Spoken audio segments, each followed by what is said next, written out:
චින්තන අයියා ජොබ් දෙකක් කරන නිසා අයියට පඩි දෙකක් තියෙනවා. ඒ වුණාට ජීවන වියදම වැඩි හින්දා හැමදාම අයියා පස්සෙන් ඉන්නේ. මාසෙ මුල එච්චර අවුලක් නෑ. මාසේ අන්තිම තමයි අයියට පඩි මදි වෙන්නේ.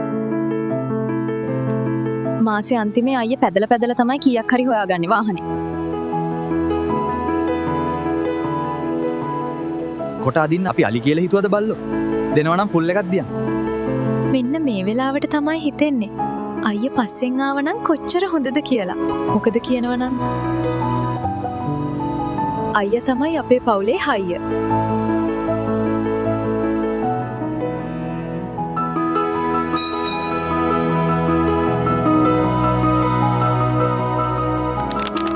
ඒකයි අපි හැමදාම වකපුටේ කහටම තෝරගන්නේ. අයියට පඩි නැතත් අපි සතුටින්. වකපුටේ කහට පවුලට හයියක්.